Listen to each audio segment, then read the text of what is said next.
नमस्कार दोस्तों, आज एक और खास विषय पर वीडियो लेकर के आपके बीच में आए हैं। जैसा कि आपने टाइटल देख लिया होगा, इसमें मैं बात करने वाला हूं ग्राम प्रधान का चुनाव जीतने की ट्रेनिंग। ये वैसे तो मैं वीडियो नहीं बना रहा था क्योंकि इसमें बहुत सारे पेड कंटेंट मिलने वाला है और कई लोग जिन्होंने पेड ट्रेनिंग ली हुई है या जो पेड ट्रेनिंग ले रहे हैं उन्हें फिर ये लगेगा कि यार हमने पैसे दी और सर ने वो चीजें फ्री में दे दी। लेकिन इस वीडियो को बनाने की वजह यह है कि एक साथी का मुझे एक व्हाट्सएप आया और जिसने मुझे मजबूर किया ये सब तैयार करने के लिए। उसने कहा कि सर मैं वाकई देश के लिए, अपने गांव के लिए, समाज के लिए, भारत की राजनीति को बदलने के लिए कुछ करना चाहता हूं और आपका साथ, आपका सहयोग चाहिए। मेरे पास बहुत ज्यादा पैसे नहीं है कि मैं आपकी ट्रेनिंग अफोर्ड कर सकूं, लेकिन मेरी आर्थिक स्थिति इतनी भी खराब नहीं है कि मैं चुनाव ना लड़ पाऊं, बट मैं चाहता हूं कि आप थोड़ी थोड़ी ट्रेनिंग मुझे दे दें। मैंने पहले सोचा कि नहीं देनी चाहिए, फिर मुझे लगा कि यह अकेला व्यक्ति नहीं है, ऐसे ना जाने कितने लोग होंगे जो वाकई ग्राम स्तर पर बड़ा बदलाव करना चाहते होंगे, तो उन्हें मुझे कुछ इनपुट दे देना चाहिए। तो मैं ब्रीफ में ट्रेनिंग दे रहा हूं। ट्रेनिंग में क्या क्या सीख रहे हैं, कौन कौन से टॉपिक मिलने वाले हैं, उनके बारे में बात करेंगे और कैसे आप ट्रेनिंग में इस ट्रेनिंग को इस्तेमाल करके अपने आप को राजनीति में स्थापित कर सकते हैं, ग्राम स्तर की राजनीति में सफल हो सकते हैं, चुनाव जीत सकते हैं। कोशिश करेंगे 5 या 6 पार्ट में इस ट्रेनिंग को किया जाए और 10-10, 12-12, 15-15 मिनट के वीडियोस हों और हर वीडियो में 3-4 टॉपिक को कवर किया जाए। आज की वीडियो में 4 टॉपिक में मैं कवर करने वाला हूं। सबसे पहला, ग्राम सभा को चुनते समय किन किन बातों का ध्यान रखना चाहिए, इस पे मैं बात करूंगा। जब भी, वैसे तो हम जहां रहते हैं हमें उसी ग्राम सभा से चुनाव लड़ना चाहिए, लेकिन जरूरी नहीं है कि वही ग्राम सभा से आप चुनाव लड़ें। आप, क्योंकि चुनाव आयोग के रूल के हिसाब से आपका वोटर आईडी कार्ड जहां का है हम वहां से चुनाव लड़ सकते हैं। तो आपको समीकरण देखने होंगे। समीकरण यदि आपके फेवर में आपके ग्राम सभा के हैं तो वहां से, यदि आपके ननिहाल से समीकरण आपके फेवर में तो वहां से, यदि आपके ददिहाल में समीकरण फेवर में वहां से, यदि आपके इन लॉज के यहां से आपके समीकरण फेवर में तो वहां से, यदि कोई लड़की है बिहाई हुई है और उसका मैके में ज्यादा अच्छे समीकरण तो वहां से, अगर ससुराल में ज्यादा अच्छे समीकरण तो ससुराल से। हमें सारे समीकरण देखने होंगे, तब जाकर के हम ग्राम सभा को चुने। तो हमें यह ध्यान रखना है कि जहां पर समीकरण हमारे फेवरेबल हो। अब समीकरण फेवरेबल की क्या पैरामीटर है, क्या परिभाषा है, कैसे माने कि हमारी ग्राम सभा में समीकरण हमारे फेवर में है या हमारे खिलाफ है। 3 चीजें हैं जिससे आप आइडेंटिफाई कर सकते हैं। नंबर 1, जहां पर उस ग्राम सभा में आपकी छवि, आपकी इमेज फेवरेबल हो, या अगर फेवरेबल ना भी हो तो न्यूट्रल हो, खराब ना हो।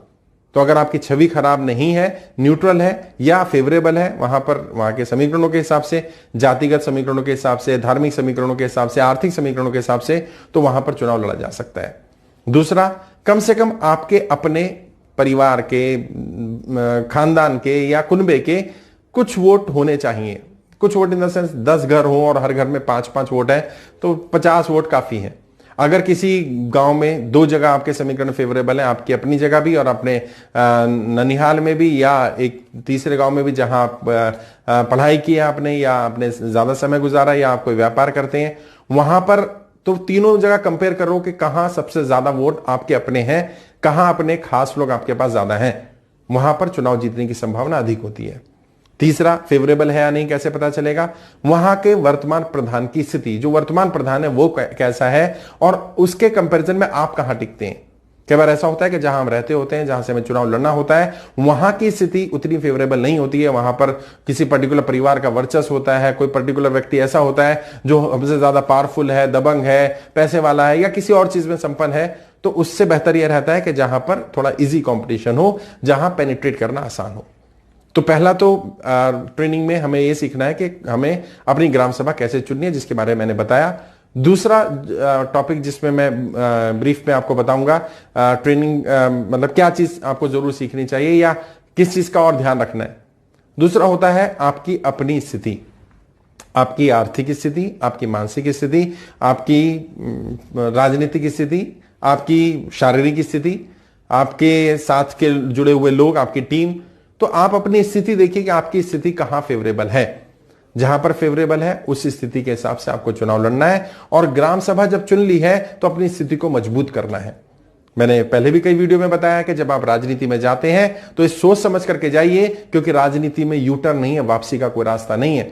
और आप युद्ध लड़ने जा रहे हैं, ये युद्ध होने वाला है, भले ही वहां खून खराबा ना हो। वैसे तो ग्राम सभा में हो भी जाता है, लाठियां डंडे चल जाते हैं और कई बार गोलियां भी चल जाती हैं, लेकिन फिर भी अपनी स्थिति को देखिए, आपकी स्थिति कैसी है और उसको मजबूत करने की कोशिश करिए। ज्यादा से ज्यादा लोगों को अपने साथ जोड़िए, टीम बिल्डिंग पर फोकस करिए, ज्यादा से ज्यादा लोग आपके साथ जुड़ पाए, कनेक्ट हो पाए, और हो सके तो अपनी जाति धर्म के अलावा भी दूसरी जाति धर्म के लोगों के साथ कनेक्ट होना शुरू करिए। जब आप दूसरी जाति धर्म के लोगों के साथ कनेक्ट होते हैं, पेनिट्रेट करते हैं, तो इससे आपको दो फायदे होते हैं। पहला फायदा, आपकी अपनी लीड बढ़ जाती है, और दूसरा फायदा, दूसरा विरोधी जो है उसकी लीड को कम किया जा सकता है। और एक वोट तोड़ना विरोधी का आपको 2 वोटों का इजाफा करता है। आपने अगर उस वोट को स्वीकार प्राप्त कर लिया जो विरोधी को मिलने वाला था, तो 2 आपने उसको 2 डेंट दे दिए, 1 वोट उसका चला गया और 1 वोट आपका ऐड हो गया। तो हमेशा 1 वोट को 2 काउंट करके चलिए, जिस वोट को भी आप तोड़ लेंगे। जातिगत समीकरणों को तैयार करना, धार्मिक समीकरणों के हिसाब से अपनी टीम को बिल्ड करना। तीसरी चीज, टीम में किस तरह के लोग रखे जाएं और टीम कैसी तैयार की जाए। मोटे मोटे तौर पर हर चुनाव में अलग अलग काम के लिए अलग अलग टीमें होती हैं, तो टीमें डिपेंड करती हैं आपकी ग्राम सभा के साइज पर। अमूमन एक ग्राम सभा में 1000, 1200, 1500, 2000 वोट होते हैं, बट कई ग्राम सभाएं हमारे यहां पर 15000, 12000, 10000 वोट की भी हैं। तो जितनी ज्यादा बड़ी होगी उतनी ज्यादा टीमों की जरूरत होगी, या टीम के साइज उतने ज्यादा होंगे। मोटे मोटे तौर पर गांव पर आपको प्रमोशनल टीम जरूर चाहिए होगी, तो एक प्रमोशनल टीम तैयार करके रखिए। आपको एक फंड रेजिंग टीम चाहिए होगी, फंड रेजिंग टीम तैयार करके रखिए। आपको एक कैंपेन टीम चाहिए होगी जो पूरा कैंपेन को मैनेज करेगी, उसको तैयार करके रखिए। आपकी एक सोशल मीडिया टीम होगी जो सोशल मीडिया पर काम करेगी, उसको तैयार रखिए। इसके अलावा आपके स्ट्रेटेजीज होने चाहिए जो आपके लिए रणनीति बनाने का काम करें, तो एक टीम रणनीतिकार की भी होनी चाहिए। उसमें 1 या 2 लोग हो सकते हैं जो लोग आपके साथ बैठ करके रणनीति बनाएंगे, और जब भी जो चुनौती आएंगी उन सारी चुनौतियों से पार पाने की कोशिश करेंगे। तो इस तरह से आप चुनाव जीतने में ये चीजें मदद कर सकती हैं। चौथी चीज, बूथ का मैनेजमेंट। वैसे तो बूथ लेवल मैनेजमेंट में, जैसे मैंने कहा, ये सारी चीजें मैं ट्रेनिंग में सिखाता हूं, बट मैं ब्रीफ में बता रहा हूं। आप अपने ग्राम सभा में जितने भी बूथ हैं, अमूमन 500-600 वोट पर एक बूथ होता है, तो अगर आपके यहाँ 2000 वोट हैं तो 4 बूथ होंगे। 10,000 हैं तो उस हिसाब से आपके यहाँ पर 15 या 18 बूथ होंगे, 20 भी हो सकते हैं। हर बूथ पर कम से कम 5-5 लोग चाहिए होंगे आपको। अब आपको ऐसे लोगों को आइडेंटिफाई करना पड़ेगा जो बूथ इंचार्ज बन सके, जो बूथ टीम का मेंबर बन सके। बूथ इंचार्ज में क्या क्या गुण होने चाहिए, बूथ इंचार्ज कैसे तैयार करना है, कम से कम 3 महीने पहले तैयार करनी है बूथ की टीम। बूथ की टीम को क्या क्या काम देना है, वो किस तरह से आपको लोगों से मिलवाएगा, किस तरह से आपका प्रमोशन करेगा, किस तरह से वो वहां लोगों में आपकी लहर बनाने का काम करेगा, ये बूथ कमेटी को ट्रेनिंग दी जाएगी, बूथ कमेटी को सिखाया जाएगा। और हम लोग आपको सिखा देंगे और आप उनको सिखा सकते हैं। तो आप अपने लेवल पर बूथ कमेटियां तैयार कर लें, ऐसे लोग ढूंढ लें जो बूथ पर आपके लिए काम करने को तैयार हो। आपकी विचारधारा, आप गांव के लिए क्या करना चाहते हैं, आपके थॉट्स, आपके विचार, आपके सपने क्या हैं, उस ग्राम सभा को लेकर के जहां से आप प्रतिनिधित्व करना चाहते हैं, वहां आप ऐसी क्या आदर्श स्थिति दे सकते हैं जो कोई भी विरोधी नहीं दे सकता है, और उसको बार बार लोगों के दिमाग में पहुंचाना। और ये काम बूथ कमेटी कर सकती है, बूथ की टीम कर सकती है। उसको एस्टेब्लिश करना आपकी जिम्मेदारी होगी, गाइड हम करेंगे, टीम आपने बनानी है। जब आप फॉर्मल पूरी ट्रेनिंग लेंगे तो उसमें बता दूंगा किस तरह के गुण होने चाहिए। पूरा 1 घंटे का टॉपिक है इसका, जिसमें बूथ इंचार्ज के गुणों के बारे में, बूथ कमेटियों के काम के बारे में पूरा आपको डिटेल में सिखाया जाएगा। तो इस तरह से अगर आप ये 4 काम करेंगे तो ये आपको राजनीति में, ग्राम स्तर की जीतने में, आगे बढ़ने में, टीम बनाने में, लोगों के बीच में आपकी पहचान बनाने में मदद करेंगे। अभी का चुनाव हो, सांसद विधायक का चुनाव हो, या कोई भी चुनाव हो, जिला पंचायत सदस्य, बीडीसी मेंबर, चेयरमैन या मेयर या कॉर्पोरेटर का, लहर का बहुत बड़ा रोल होता है। तो मैं आपको ये बात बता देना चाहता हूं, कोई भी लहर अपने आप नहीं बनती है, लहर आहिस्ता आहिस्ता बनाई जाती है। अब यदि आपको आज ये पता चल गया कि कोई भी लहर अपने आप नहीं बनती है, आहिस्ता आहिस्ता बनाई जाती है, तो आपको लहर बनाने के तरीके सीखने पड़ेंगे। अब लहर बनाने के लिए क्या करना है? सबसे पहले तो एक सेपरेट टीम बनानी है जो लहर बनाने का काम करेगी, जो आपके बारे में चर्चा करने का काम करेगी। इस टीम में क्या होगा? इस टीम में कम से कम हर बूथ से एक एक व्यक्ति को लिया जाना चाहिए, और ये लोग रेगुलरली बूथ पर आपके बारे में चर्चा करने का काम करेंगे। इसमें कुछ लोग छुपा प्रचार करेंगे, कुछ लोग खुल करके प्रचार करेंगे। छुपा प्रचार करने वालों को अलग अलग तरीके से काम करना होता है, वो जब आप ट्रेनिंग में आएंगे तो मैं आपको गाइड कर दूंगा। और जो खुलकर प्रमोशन करते हैं वो सामने प्रमोशन हो रहा होता है, जैसे हम देखते हैं बैनर, होर्डिंग के रूप में, वीडियोस के रूप में, या सामने जाकर के, या लोगों से बात करके। तो छुपा प्रचार और खुला प्रचार दोनों साथ साथ चलेंगे, जिससे कि आपकी लहर बननी शुरू होगी। और लहर बनाने का काम कम से कम चुनाव से 3 महीना पहले कर देना चाहिए। आहिस्ता आहिस्ता आहिस्ता आहिस्ता आपकी लहर बनेगी। कोई भी लहर एक दिन में बनती नहीं है, और एक दिन में किसी की लहर खत्म नहीं होती है। लहर बनाते समय दो चीजों का ध्यान रखना है। पहली चीज, जहां एक ओर आपने अपनी लहर बनानी है, वहीं दूसरी ओर अपने विरोधी की लहर को तोड़ना भी है। जी हां, हमें लहर बनाना, जैसे लहर बनाने के लिए एक टीम तैयार की जाती है, वही टीम दूसरे की लहर को खत्म करने का काम भी करती है। जब हमें पता चल गया कि कोई भी लहर अपने आप नहीं बनती है, हर लहर बनाई जाती है, तो इसी तरह से लहर को तोड़ा भी जा सकता है, समाप्त भी किया जा सकता है। बस हमें वो बेसिक समीकरण या बेसिक प्रिंसिपल जानने हैं कि कैसे सामने वाले की लहर को तोड़ा जाए। अब लहर को तोड़ने के प्रिंसिपल वो क्या है? सबसे पहली चीज तो आपकी ग्राम सभा के स्तर पर डिपेंड करेगा कि उसकी, सामने वाले की लहर है कितनी और किस आधार पर लहर है। क्या उसके पैसे के आधार पर लहर है तो तोड़ने का तरीका अलग है। अगर आपकी उसकी लहर जाति के आधार पर है तो तरीका अलग होगा, धर्म के आधार पर लहर है तो अलग होगा, काम के आधार पर लहर है तो अलग होगा। यदि वो व्यक्ति युवा है, उम्र के आधार पर है, महिला है, पुरुष है, आधार क्या है, तो पहले तो आधार चेक करो और जो भी उसका आधार हो, उस आधार के विपरीत अपनी टीम को एस्टैब्लिश करना शुरू करो। कैसे कैसे उसके आधार को ध्वस्त किया जा सकता है, उसके आधार को तोड़ा जा सकता है। ऐसे कुछ लोग हो सकते हैं जिनके ऊपर उसका बहुत बड़ा एहसान रहा हो, आर्थिक रूप से मदद की हो, शारीरिक रूप से मदद की हो, कहीं उसके ऊपर एहसान रहे हो। लेकिन ऐसे लोग भी रहे होंगे जो उससे नाराज होंगे, ऐसे लोग भी रहे होंगे जिनके ऊपर उसका नेगेटिव एहसान होगा या जिनके साथ गलत किया होगा। उनको आइडेंटिफाई करो और ये लोग उसकी लहर को तोड़ने का काम करेंगे। तो इधर जिन लोगों के साथ आपने अच्छा किया है वो आपकी पॉजिटिव लहर बनाने का काम करें, और जिन लोगों के साथ उसने गलत किया है वो उसकी नेगेटिव लहर या उसकी लहर को खत्म करने का काम करें। दूसरी चीज जो मैं अक्सर बहुत सारी वीडियोस में बोलता हूं, पर्चा, चर्चा और खर्चा। राजनीति में इनका बहुत बड़ा योगदान है। इसीलिए इसी तरह ग्राम स्तर के चुनाव में, बीडीसी मेंबर के, चेयरमैन के, त्रिस्तरीय पंचायती इलेक्शन में पर्चा, चर्चा और खर्चा तीनों का बहुत बड़ा रोल होता है। तो अब आपने करना क्या है? किसी की राजनीति अगर समाप्त करनी हो तो पहले उसकी चर्चा को खत्म करो, उसकी राजनीति अपने आप समाप्त हो जाएगी। अपने विरोधी की चर्चा को समाप्त करना, और एक इसमें यह ध्यान रखिएगा, जब उसकी चर्चा को समाप्त कर रहे हो, उस चर्चा को समाप्त करते समय उम्मीदवार यानी आप जो चुनाव लड़ रहा है उसका वहां होना जरूरी नहीं है। कोशिश ये की जाए वो वहां ना हो। अब आपने एक टीम, जो आपकी प्रमोशनल टीम है, वो इस पर्चा, चर्चा, खर्चा के लिए मैनेज करने का काम करेगी। पर्चा मतलब आपका टिकट, आपने नॉमिनेशन भरना, आपका पर्चा ठीक होना चाहिए। अगर पर्चा गलत भरा गया, अच्छा वकील नहीं रखा, थोड़ा बहुत पैसे का लालच कर लिया और पर्चा कैंसिल हो गया तो काम खत्म हो जाएगा। तो नॉमिनेशन सही होना चाहिए, पर्चा, चर्चा ठीक होना चाहिए। रेगुलरली आपके बारे में चर्चा हो रही हो। कई जगह हो सकता है आपने कुछ स्कूल कॉलेज में गलत किया हो सकता है पुराने कोई कुकर्म या बुरे कर्म सामने आ जाए, या कुछ ऐसा कर दिया हो, किसी से पैसे की गड़बड़ हो गई हो, या आपकी छवि ऐसी बन गई हो जो आपको लगता है ठीक नहीं है, तो उस पर ज्यादा मेहनत करने की जरूरत नहीं है। चर्चा होने दीजिए। कम से कम चुनाव से 3 महीने पहले तक तो बहुत ज्यादा चर्चा होने दीजिए। जितनी ज्यादा चर्चा होगी उतनी आपकी जीत की संभावना ज्यादा होगी, क्योंकि अक्सर चुनाव में देखा गया है जिसकी चर्चा ज्यादा हो रही होती है, जिसका लोग ज्यादा विरोध कर रहे होते हैं, अक्सर वही चुनाव जीतता है। तो आप अपनी चर्चा करिए। अगर चर्चा नहीं कर पा रहे हैं, कोई इशू नहीं मिल पा रहा है, तो चर्चा पैदा करने के लिए इशू पैदा करिए। ऐसे मुद्दे इकट्ठे करिए जो आपके रणनीतिकार हैं या जिनसे आप सलाह ले रहे हैं, मुझसे भी लेना चाहें तो मैं बताऊंगा कौन कौन से मुद्दों पे आपकी चर्चा शुरू हो सकती है। अब कई लोग क्या कहेंगे, जो तीसरा हमारा विषय भी इस पे बात करनी है, कि हो सकता है मैं 3 महीने पहले काम शुरू कर दूं, सीट रिजर्व हो जाए। बिल्कुल संभावना है। डिलिमिटेशन आ जाए, जनरल से एससी हो जाए, एससी से जनरल हो जाए, ओबीसी हो जाए, बीसी की हो जाए सीट, महिला हो जाए, तो क्या करना है? तो अपना बैकअप पहले से तैयार रखो। हाँ, जरूरी नहीं होता आप चुनाव लड़ें, आपकी वाइफ चुनाव लड़ सकती है अगर महिला सीट है। अगर आप जनरल कैटेगरी से हैं तो कोई रिजर्व कैटेगरी आपका मित्र चुनाव लड़ सकता है। यदि आप रिजर्व कैटेगरी से हैं तो कोई जनरल व्यक्ति जो आपकी टीम का हो या जो आपके साथ व्यक्ति हो, उसको चुनाव लड़वाया जा सकता है। हमें समीकरण तैयार करने हैं, वो समीकरण जो हमारी फेवर में हो, और तैयारी पहले करनी पड़ेगी। अब कई लोग कहते हैं अगर मान लीजिए मुझे चुनाव नहीं लड़ना, मैं ही लड़ना चाहता हूं और सीट रिजर्व हो गई, महिला रिजर्व है और मेरे घर में कोई महिला नहीं है और चुनाव मुझे लड़ना, मैं क्या करूं?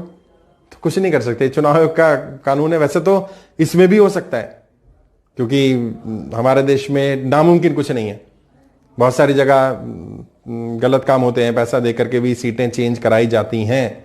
लेकिन फिर भी अगर आपको ये सब नहीं करना है, नहीं पता है, तो आप ये मान करके चलिए कि जो 2-3 महीने में आपने पैसा लगाया वो पैसा बर्बाद हो गया। और अगर इतना रिस्क नहीं ले सकते हैं तो राजनीति में मत उतरिए, चुनाव में मत उतरिए। मैंने पहले भी कहा है, फिर कह रहा हूं, अपना घर फूंक कर तमाशा देखने का फील है राजनीति। जी हां, अपना घर खुद ही फूकना और खुद ही तमाशा देखना। और ये काम हर कोई नहीं कर सकता। ये दिलेर लोगों का काम है, बुज़दिल लोगों का काम नहीं है, डरपोक लोगों का काम नहीं है। आपको तय करना पड़ेगा कि इतना नुकसान हो सकता है, उसकी तैयारी करके जाइए। बिना उस तैयारी के कोई फायदा नहीं होने वाला। तो हमें क्या करना है? अपनी टीम को बिल्ड करना है, शैडो कैंपेनिंग तैयार करनी है, टीम बिल्डिंग के साथ साथ अपनी लहर बनानी है, दूसरे की लहर को तोड़ना है, अपने प्रचार प्रसार के लिए सारे माध्यमों का इस्तेमाल करना है। और चौथी चीज जिसका हमें बहुत ज्यादा ध्यान रखना पड़ेगा, हमारी टीम में कोई भी ऐसा व्यक्ति नहीं होना चाहिए जो नकारात्मक हो, नेगेटिव हो, या जो हमारे को कहीं भी आगे बढ़ने से रोक रहा हो, जो हमारे लिए लायबिलिटी हो। सफल लोग अपने साथ ऐसे लोगों को रखते हैं जो एसेट्स होते हैं, जिनका चुनाव में थोड़ा बहुत भी प्लस योगदान होना चाहिए, ना कि नेगेटिव योगदान। तो ऐसे लोगों को आइडेंटिफाई करिए। यदि कोई व्यक्ति आपकी टीम में ऐसा है जो नकारात्मक है, कई बार क्या होता है, परिवार के लोग ही होते हैं, माता जी हैं, पिताजी हैं, कोई भाई है, कोई दोस्त है, कोई कजन है, अब वो नकारात्मक है। अब क्या करेंगे आप? उसे सोचते नहीं यार मेरा सगा है, मैं इसे हटा नहीं सकता हूं, मुझे इसको रखना चाहिए। अब ये नकारात्मकता सब में फैलानी शुरू कर देगा। अरे यार हम तो चुनाव हार जाएंगे, अरे सामने वाला तो दबंग है, सामने वाला तो पैसे वाला है, हमारे पास तो ये नहीं है, हमारे पास तो वो नहीं है, हम कैसे लड़ेंगे, क्या करेंगे, कर पाएंगे कि नहीं कर पाएंगे। दूर रखिए ऐसे लोगों को और उन्हें समझा दीजिए कि सामने वाले के लिए जैसा उम्मीदवार वो है, हम वैसी रणनीति तैयार करेंगे और हम उसे हराएंगे। और मैं आपको बता रहा हूं, हर उम्मीदवार को हराया जा सकता है, हर सीट पर चुनाव जीता जा सकता है, यदि व्यक्ति को खुद अपने ऊपर भरोसा हो कि मैं चुनाव जीत सकता हूं। और आने वाली वीडियोस में पार्ट 3, 4 में मैं बात करूंगा, दबंग उम्मीदवार है तो कैसे हराओगे, पैसे वाला उम्मीदवार है तो कैसे हराओगे, बदमाश है तो कैसे हराओगे, सामने वाले के साथ बाहुबल ज्यादा है तो कैसे हराओगे, किसी एक जाति या धर्म का व्यक्ति है, उसका वर्चस्व ज्यादा है तो कैसे हराओगे, कैसे उसके समीकरण तोड़ोगे, वो मैं सिखा दूंगा। यहां वीडियो में भी सिखा दूंगा और पूरी ट्रेनिंग लेंगे तो ट्रेनिंग में भी सिखा दूंगा। घबराने की जरूरत नहीं है, बस भरोसा करिए अपने ऊपर, अपने ऊपर भरोसा करिए, उस परमपिता परमात्मा, उस खुदा, उस भगवान, उस वाहिगुरु, उस अल्लाह पर भरोसा करिए कि उसने तुम्हें एक खास काम के लिए इस धरती पर भेजा है और वो चाहता है कि तुम सफल हो जाओ। बाहुबली है, दबंग है, बहुत ज्यादा बदमाश है। अब आप सीधे सच्चे हैं तो क्या हो, कैसे लड़ा जाए? क्या इस चुनाव को लड़ना चाहिए ग्राम सभा में या नहीं लड़ना चाहिए, या हमें जैसा पहली वीडियो में बताया कि ग्राम सभा को चेंज कर लेना चाहिए? मेरी रिकमेंडेशन ये रहेगी कि आप अपनी स्थिति को बेहतर जानते हैं मुझसे भी ज्यादा। अपनी स्थिति देखिए, क्या आप हर तरह से उस बाहुबली के सामने टिकने के लिए तैयार हैं? टिक पाएंगे कि नहीं टिक पाएंगे, जीतेंगे नहीं जीतेंगे भूल जाइए, टिक पाएंगे कि नहीं? कहीं ऐसा तो नहीं आपको डर लग रहा है, कहीं ऐसा तो नहीं आप घबरा रहे हैं, कहीं ऐसा तो नहीं है उसका दबाव इतना ज्यादा पड़ जाए कि आप अपने आप को मानसिक रूप से संभाल ही ना पाए? और यदि ऐसी स्थिति है तो रिकमेंड करूंगा कि आप चुनाव मत लड़िए, किसी और को लड़ाइए। लेकिन अगर आप कहते नहीं मैं मानसिक रूप से मजबूत हूं, मैं घबरा नहीं रहा हूं, मैं डर नहीं रहा हूं, मुझे तो सिर्फ रणनीति चाहिए उसे हराने की, हां तो मैं आपको रणनीति दे रहा हूं। सबसे पहला स्टेप यही है कि आपने घबराना नहीं है, डरना नहीं है। और मैं आपको राज की बात बता रहा हूं, जो बाहुबली अपने आप को कहते हैं, जो फेमस होते हैं, जिन्हें बदमाश कहा जाता है, ज्यादातर लोग डरपोक होते हैं। और उनके लिए सबसे बड़ी सजा यही होती है कि आप उसके सामने टिके हुए, आप डर नहीं रहे हैं, लेकिन फिर भी आप भी इंसान हैं, आपको अपनी सेफ्टी सिक्योरिटी का भी ध्यान रखना पड़ेगा। अपने साथ ऐसी टीम तैयार करिए, 2, 4, 5 लोगों की, जो आपकी सेफ्टी सिक्योरिटी का ध्यान रखें हर जगह हर समय पर। क्योंकि ऐसे लोग बदमाश भी रखते हैं, वो किसी को भेज भी सकते हैं, वो कुछ गलत करा भी सकते हैं, और सारी सब कुछ किससे? आपसे ही तो है। यदि आप ही नहीं सेफ होंगे तो फिर क्या होगा? दूसरी चीज, ऐसे बाहुबली व्यक्ति के सामने आपको भी थोड़ी अपनी छवि दबंग की बनानी चाहिए या दिखानी चाहिए। आचार्य चाणक्य कहते हैं, यदि आप जहरीले सांप नहीं भी हैं तो भी फुंकार ऐसी मारिए कि सामने वाले को लगे कि जहर है। और राजनीति में जाओ तो इतने सीधे मत बनना, वरना जंगल में जाकर देखो, सीधे पेड़ सबसे पहले काटे जाते हैं। टेढ़े तो पेड़ों को भी छोड़ देते हैं, तो इंसान से कौन पंगा लेगा? तो अपनी छवि थोड़ी सी ऐसी बनाइए। और उसमें क्या करना है, आपकी जो टीम बनेगी, promotional team, social media team या बाकी टीमें, वो टीमें आहिस्ता आहिस्ता आपकी छवि का निर्माण करेंगी। और तभी मैंने पहले भी कहा था पिछली वीडियो में कि आपकी कॉन्स्टिट्यूएंसी देख करके ही मैं तय कर सकता हूं कि वहां आपकी छवि कैसी बनानी है। जहां पर सामने वाला बाहुबली है तो थोड़ी सी दबंग की छवि आपकी भी बनाएंगे, जहां सामने वाला पैसे वाला तो थोड़ी सी छवि आपकी भी ऐसी बनाएंगे, जहां सामने वाला शरीफ इंसान है तो आपकी भी छवि ऐसी बनाएंगे। अब ये छवि आप कहेंगे क्या बनाई जा सकती है? बिल्कुल बनाई जा सकती है। किसी भी छवि को बनाने या बिगाड़ने में हमारी बहुत सारी टीमें होती हैं जो काम करती हैं, और हमारे बहुत सारे बिहेवियर होते हैं जो काम करते हैं। बट कहां कौन सा बिहेवियर इस्तेमाल करना है। डायरेक्ट टक्कर नहीं लेनी है, ऐसा ना हो कि सीधा भिड़ जाओ। अब साइकिल की टक्कर ट्रक से करा दोगे तो क्या होगा, नुकसान साइकिल का ही होगा, ट्रक का कुछ नहीं बिगड़ेगा। तो कई बार लोग क्या कहते हैं, सीधा भिड़ जाते हैं। अभी हम 2 4 5 लोग ले जगह जाते हैं और उसको पीट देते हैं, उसके खास बंदों को पीट देते हैं, भाई वो गोली मार देगा, बात खत्म हो गई ना। ऐसा नुकसान नहीं करना, सुसाइडल स्टेप नहीं लेने। हमें क्या करना है, उसकी छवि है, छवि को ही तोड़ना है। जी हां, जब कोई व्यक्ति दबंग छवि वाला हो तो उसको नहीं हराना, उसकी छवि को समाप्त करो, वो अपने आप समाप्त होगा। उसका जो डर है, उसकी जो दहशत है, उसको खत्म करना होता है। हमें उस व्यक्ति को खत्म नहीं करना होता है, उसका डर या दहशत जो दबंगई है वो हटनी चाहिए। और थोड़ा सा आपको भी बोल्ड बनना पड़ेगा। है, पिक्चर का हीरो होता है, आप कोई बूढ़ा सा, कमजोर सा, बीमार सा आदमी पिक्चर का हीरो हो, आपको पसंद आएगी क्या वो पिक्चर? आपको क्या वो हीरो पसंद आएगा? नहीं आएगा भाई। तो जनता भी अपना नायक थोड़ा दिलेर चाहती है, थोड़ा दबंग चाहती है, या कम से कम ऐसा चाहती है कि जो सामने खड़े हो सके, टक्कर दे सके। ऐसा नहीं चाहती है कि जो सामने कोई आया और वो उसने अपना छवि को तोड़ना होता है, और छवि को तोड़ने के बाद हम उसके सामने टिक सकते हैं। कैसे छवि को तोड़ना है, कैसे आपने अपनी छवि को उससे बड़ा बनाना है, एक लाइन जो बनी हुई है उससे बड़ी लाइन कैसे खींचनी है, वो आपको गाइड कर दूंगा सिचुएशन के हिसाब से। पहले अपने लेवल पर करिए, अगर ना तोड़ पा रहे हो छवि को, कोई दिक्कत आ रही हो तो मुझसे बात करिएगा, उसमें मैं ट्रेनिंग में हेल्प कर दूंगा, सिखा भी दूंगा, आपको 1 to 1 भी गाइड कर दूंगा। दूसरा टॉपिक जिसपे आपको ध्यान रखना चाहिए, चुनाव जीतने के लिए ग्राम स्तर पर क्या करना है, हमें फंड रेज करना है। देखिए, वैसे तो हर चुनाव में फंड का अपना रोल होता है, लेकिन ग्राम स्तर पर रोल थोड़ा सा ज्यादा बढ़ जाता है, क्योंकि सब एक दूसरे को जानते होते हैं और एक एक वोट महत्वपूर्ण है। हार जीत कई बार 2-2, 3-3, 4-4, 5-5 वोट से हो रही होती है। तो यानी कि ऐसे समय में यदि हार जीत का अंतर इतना कम है, तो हमें उस अंतर को कैसे पाटना है, कैसे अपनी फेवर में ज्यादा से ज्यादा वोट करने हैं, उसमें एक बहुत बड़ा रोल फंड रेजिंग या क्राउड फंडिंग का होता है। क्यों? क्योंकि जो व्यक्ति आपके ऊपर 10 रुपए का दाव खेल देगा, वो आपको अपना वोट जरूर देगा। जो व्यक्ति 100 रुपए का दाव खेलेगा, उसके घर का वोट मिलेगा। और यदि कोई व्यक्ति 1000 रुपए का दाव खेलेगा, तो देखिएगा वो अपने 2, 4, 5, 10 जानने वालों का वोट दिलवाएगा। अब सवाल यह है कि वो आप पर दाव कैसे खेले, क्यों खेले, उसके लिए आप ऐसा क्या कर रहे हैं कि वो आप पर दाव खेलने के लिए तैयार हो जाए। उसके लिए आपको अपनी टीम को बिल्ड करना है। जैसे मैं फंड रेजिंग ट्रेनिंग में सिखाता भी हूं, जो लोग आप में से लेंगे उन्हें भी सिखाऊंगा। फंड रेजिंग में आपको खुद नहीं करना होता, और खुद पैसा तो बिल्कुल भी नहीं मांगना है। हमें पैसा किस लिए चाहिए? हमें सामान के लिए तो पैसा चाहिए। तो हम संसाधन मांगेंगे, चीजें मांगेंगे, हमने पैसा नहीं मांगना। और जब आप पैसा मांगते हैं, इससे आपकी छवि खराब होती है, और जब आप संसाधन मांगते हैं, इससे आपकी छवि अच्छी होती है। तो हमें अपनी छवि का ध्यान रखना है। वोट भी चाहिए हमें, उसे खाली पैसा नहीं चाहिए। मान लीजिए आपकी छवि खराब हो गई और किसी ने आपको वोट दे भी दिया, तो क्या होगा? तो नुकसान हो जाएगा आपका। पैसा दे भी दिया तो वोट नहीं देगा ना। तो छवि का ध्यान रखिए कि आपका वोट भी चाहिए आपको, उसका पैसा ही नहीं चाहिए। पैसा दे दिया और वोट नहीं दिया तो नुकसान ज्यादा है। भले वो पैसा ना दे और वोट दे दे, वो हमारा फायदे की चीज है।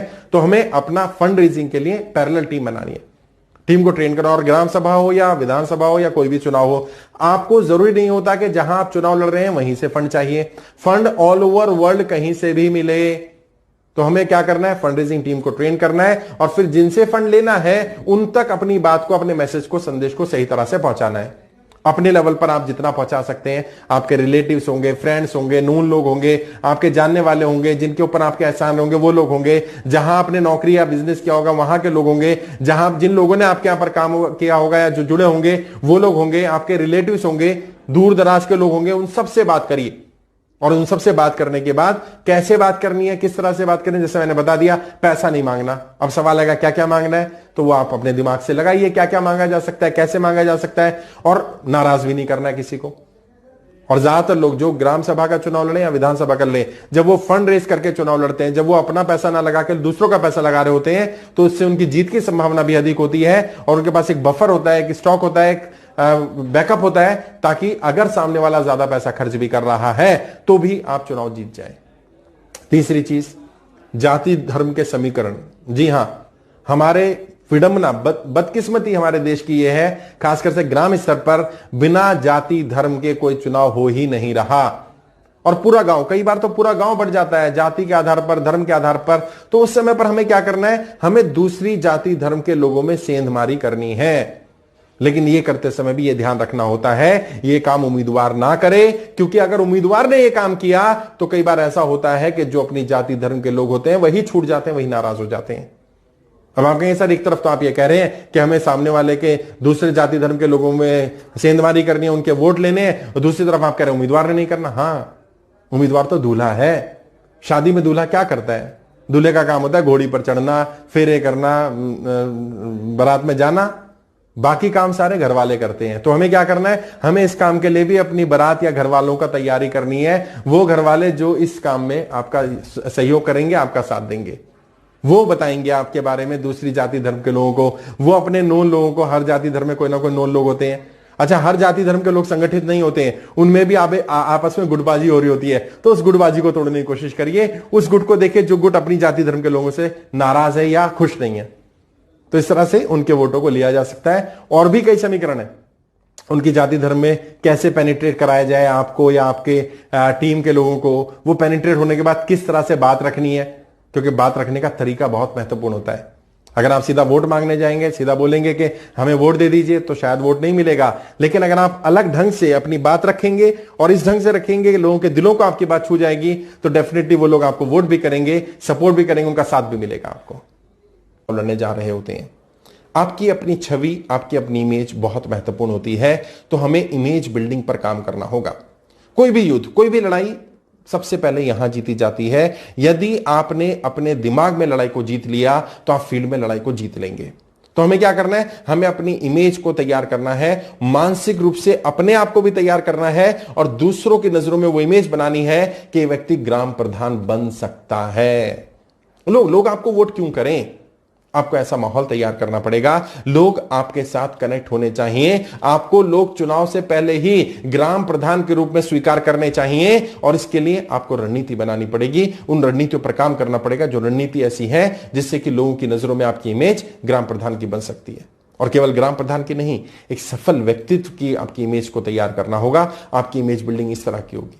और इस इमेज बिल्डिंग में क्या क्या चीजों पर ध्यान रखना होता है? इसमें आपका कम्युनिकेशन मैटर करेगा, इसमें आपकी नॉलेज मैटर करेगी, इसमें आपकी पर्सनैलिटी मैटर करेगी, इसमें आपके वो विचार, वो विजन मैटर करेगा जो आपका अपनी ग्राम सभा को लेकर के है। कैसा विजन होना चाहिए, किस तरह से, कौन से मुद्दे रखे जाए। कई बार क्या होता है, कई बार हम लोग ऐसा वादा कर देते हैं जो वादा हम पूरा कर ही नहीं सकते हैं, और कल को जब हम जीत जाते हैं तो लोग हमारे पीछे पड़ जाते हैं, और हमें बाद में एहसास होता है कि हमने तो गलत बोल दिया था। तो अगली बार के लिए आपकी संभावनाएं पूरी तरह से समाप्त हो जाती हैं। तो ऐसा नहीं है कि हमें एक बार राजनीति में आ गए, चुनाव जीता और बस चले गए। नहीं, हमें राजनीति में आना है, चुनाव जीतना है, और कुछ ऐसा करके जाना है सकारात्मक कि लोग इंतजार करें, लोग हमें बुलाएं, लोग हमसे जुड़ना चाहें, लोग हमें अप्रिशिएट करें कि वाकई एक व्यक्ति को अपॉर्चुनिटी मिली और उसने उस अपॉर्चुनिटी का सही उपयोग किया, उसने वाकई गांव को तरक्की के रास्ते पर लेकर के आया, उसने वाकई वो जो कहा वो करके दिखाया। और ये इमेज बिल्डिंग के लिए आपको मैंने जो पैरामीटर बताए, इन सब पर काम करना पड़ेगा और एक साथ काम करना पड़ेगा। तो पैरेलली जब हम लोग आपको ट्रेन करेंगे तो पैरेलली आपके क्षेत्र में भी काम हो रहा होगा, आप लोगों की मानसिक स्थिति पर भी काम कर रहे होंगे, और आप अपने ऊपर भी काम कर रहे होंगे।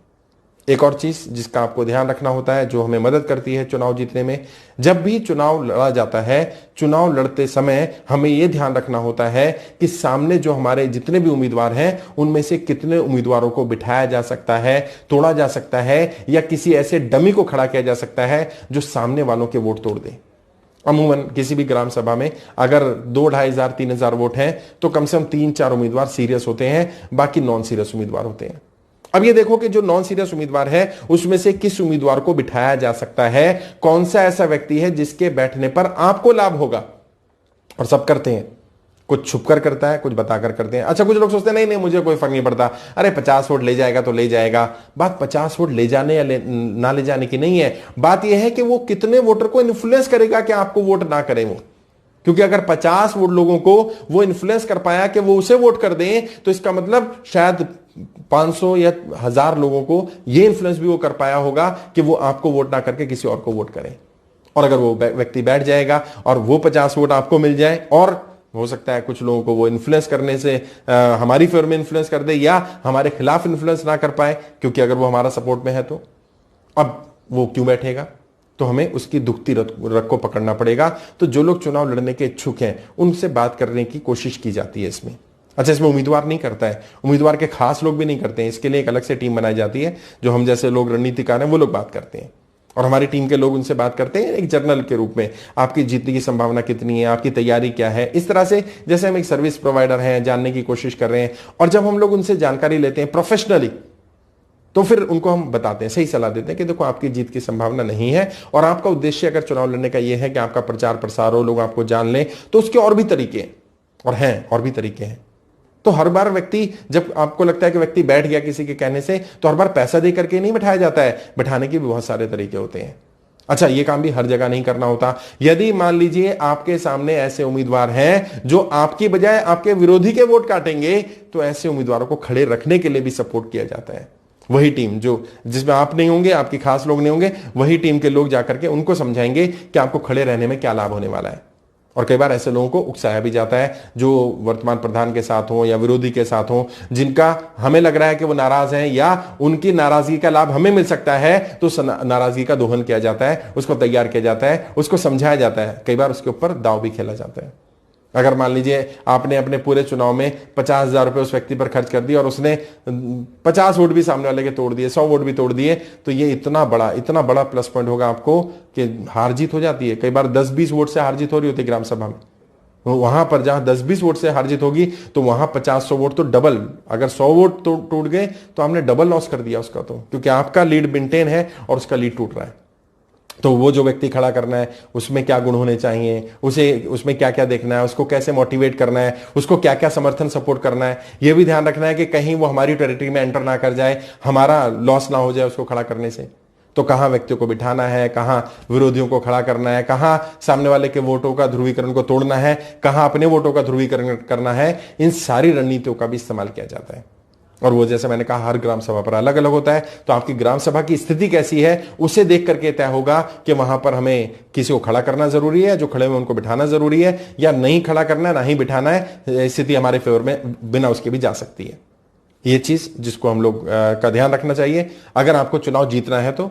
और इसमें मदद हम लोग करेंगे, हमारी टीम आपकी मदद करेगी जब आप ट्रेनिंग लेंगे। तो एक और चीज जिसका आपको बहुत ज्यादा ध्यान रखना होगा यदि चुनाव जीतना है तो, जैसे मैंने कहा चुनाव जीतने से पहले, फील्ड में जीतने से पहले दिमाग में जीता जाता है। तो सामने वाले के दिमाग पर अटैक करना, अब दो तरीके से अटैक होगा, एक तो सामने वाले के दिमाग को रीड करना कि उसके दिमाग में क्या चल रहा है, और दूसरा उसकी रणनीतियों को उसको एहसास कराना कि उसकी रणनीतियां सफल होने वाली नहीं है।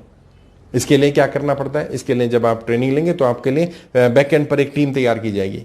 वो टीम अभी मैं खुलकर तो नहीं बता सकता टीम कैसी होती है, कौन लोग होते हैं, बट वो आपके एरिया के ही लोगों को रखा जाएगा, लेकिन वो फ्रंट पर नहीं आएंगे। इसको शैडो कैंपेनिंग बोलते हैं, जो छुप करके काम करेंगे, और ये कहीं पर भी ना बैनर लगाएंगे, ना आपका पोस्टर लगाएंगे, ना आपके चुनाव चिन्ह के बारे में बात करेंगे। ये चुपचाप वोट डालकर आ जाएंगे आपके फेवर में चुनाव वाले दिन। लेकिन चुनाव से पहले कम से कम 1-1.5 महीना पहले इस टीम को ट्रेन किया जाएगा, जो साइकोलॉजिकल वॉर जोन तैयार करेगी, साइकोलॉजिकल वॉर रूम को मेंटेन करने का काम करेगी। इस साइकोलॉजिकल वॉर रूम में क्या होता है, सामने वाले की साइकोलॉजी को बार बार हिट किया जाता है, बार बार उसको एहसास कराया जाता है कि वो चुनाव हार सकता है, या उसके ऐसे लोग जो उसके खास होते हैं, उन खास लोगों के बारे में उसके दिमाग में कुछ बीज बोए जाते हैं। अब किसी भी व्यक्ति को हराना सबसे ज्यादा आसान तब हो जाता है जब उसके अंदर डर आ जाए। उस डर को पैदा करना ये उस टीम का काम होगा, और चुनाव तक, वोटिंग तक उस डर को मेंटेन रखना ये उस टीम का काम होगा। और मैंने बड़े बड़े बाहुबलियों को, बड़े बड़े दबंग को, बड़े बड़े पैसे वालों को जब इस तरह की रणनीति का इस्तेमाल उनके खिलाफ किया जाता है तो उनको हारते हुए देखा है, उनको गिरते हुए देखा है।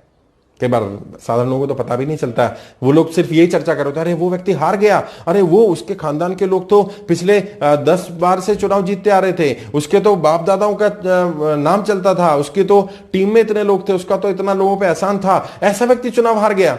जी हां, हर व्यक्ति को चुनाव हराया जा सकता है यदि आपकी रणनीति मजबूत हो। अगर आप मजबूत रणनीति बना पाए तो सामने विरोधी, मजबूत से मजबूत विरोधी को भी आप अच्छी तरह से परास्त कर सकते हैं, हरा सकते हैं। बस सारा फोकस आपका अच्छी रणनीति बनाने पर होना चाहिए, मजबूत पकड़ पर होना चाहिए, और अपने क्षेत्र, अपनी कॉन्स्टिट्यूंसी में, अपने ग्राम सभा में अपनी छवि इस तरह की तैयार करने पर होना चाहिए जिससे कि आप चुनाव जीत जाएं।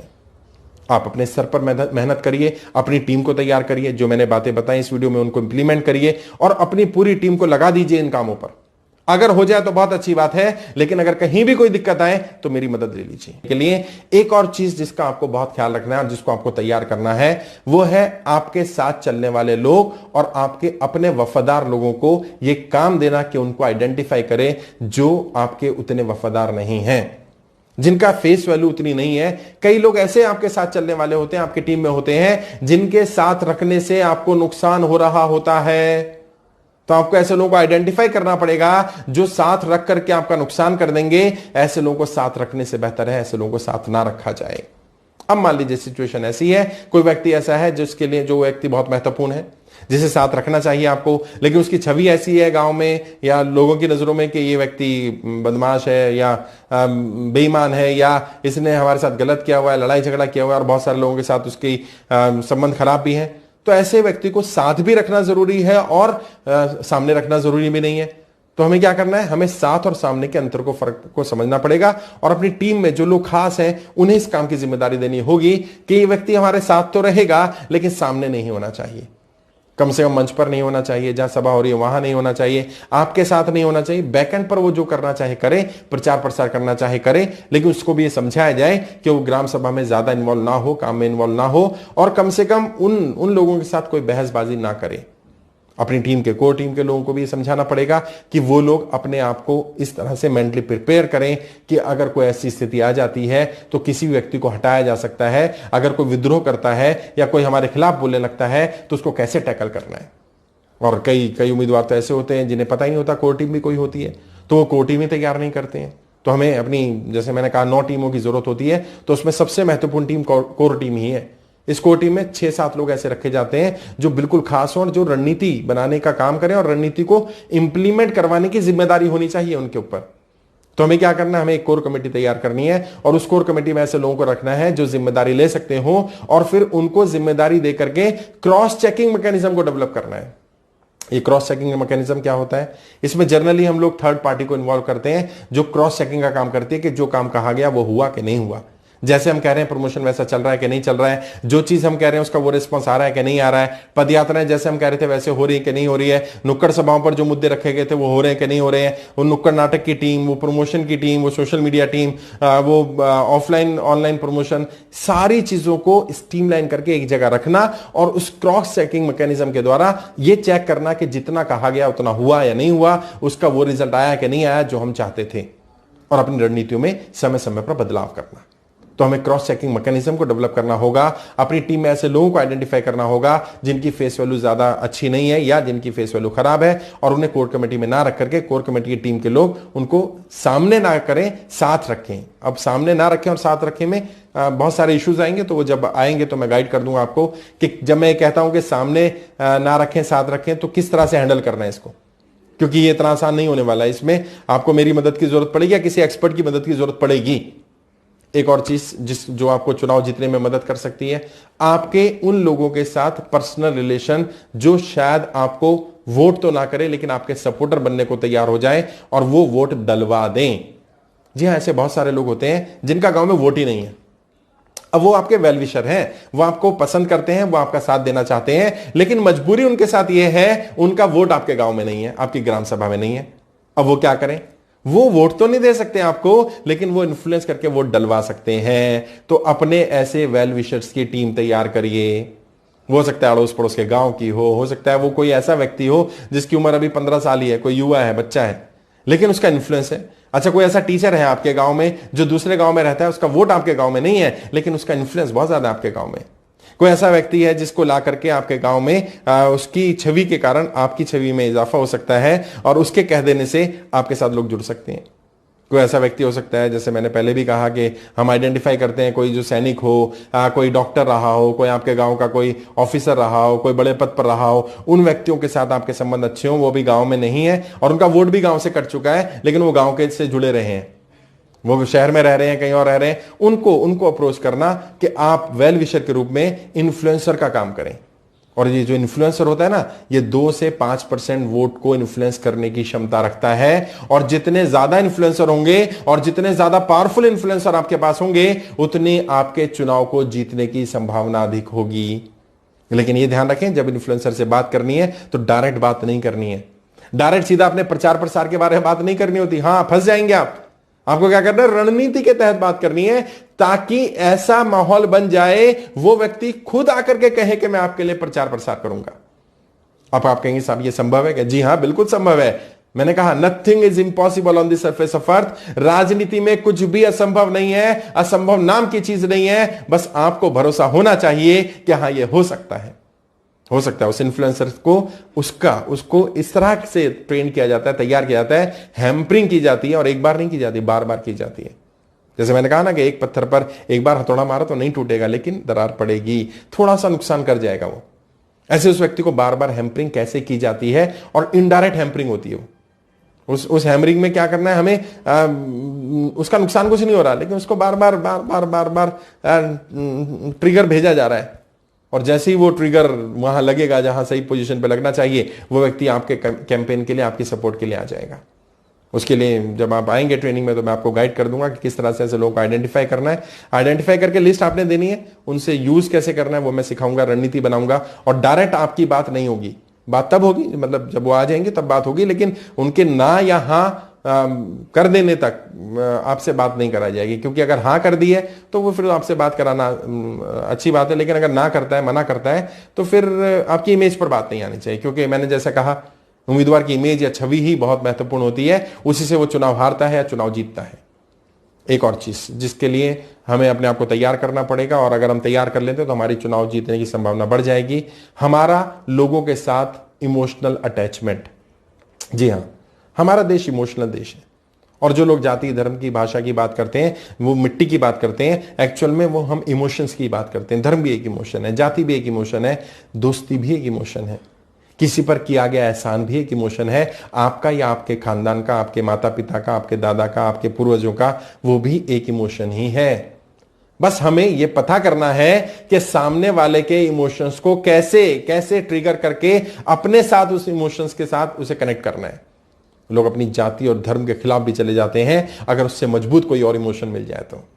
होता है ना, कई बार दोस्ती का इमोशन ऐसा होता है कि दोस्त जाति धर्म नहीं देखते हैं। कई बार प्यार का इमोशन ऐसा होता है कि जाति धर्म नहीं देखा जाता, ऊंच नीच नहीं देखा जाता, रंग रूप नहीं देखा जाता। ये इमोशन है। तो जो वर्तमान इमोशन है उससे बड़ा कोई इमोशन तैयार करना, और वो जैसा हर ग्राम सभा के स्तर पर होगा, अलग अलग होगा, हर उम्मीदवार के लिए अलग अलग होगा। कहीं पर जाति का इमोशन ज्यादा मजबूत होगा, कहीं पर धर्म का होगा, कहीं पर क्षेत्र का होगा, कहीं पर पढ़ाई लिखाई का होगा, कहीं पर दोस्ती का होगा, कहीं पर रिश्तेदारी का होगा। लेकिन सबसे मजबूत इमोशन इनके अलावा भी कोई और तैयार किया जा सकता है, जिससे आपको सपोर्ट, आपको समर्थन मिल जाए। अब इससे ज्यादा यहां नहीं बता सकता, बट जब चुनाव की आप तैयारी करेंगे और आप आएंगे रणनीतियां सीखने के लिए, तो मैं जरूर हेल्प करूंगा। अपनी तरफ से जितनी मैं बता सकता था बता दी मैंने आपको। आप इनको इंप्लीमेंट करिए अपने लेवल पर जितना इंप्लीमेंट कर सकते हैं। मैं भी मदद करूंगा, मेरी टीम भी मदद करेगी। कोई डाउट है, कोई सवाल है, कुछ पूछना चाहें तो आप डायरेक्ट मुझसे बात कर सकते हैं। वीडियो के डिस्क्रिप्शन जाएंगे, आपको मेरा नंबर मिल जाएगा, आप मुझसे डायरेक्ट संपर्क कर सकते हैं। किसी और टॉपिक पर वीडियो चाहिए हो, कोई डाउट है, कुछ ऐसा है, सवाल पूछना चाहते हो तो नीचे कमेंट बॉक्स में लिखिएगा, मेरी टीम आपको रिवर्ट करेगी। आज के लिए इतना ही, आगे किसी और विषय पर बात करेंगे। आपके उज्जवल राजनीतिक भविष्य के लिए हार्दिक शुभकामनाएं। जय हिंद, जय भारत।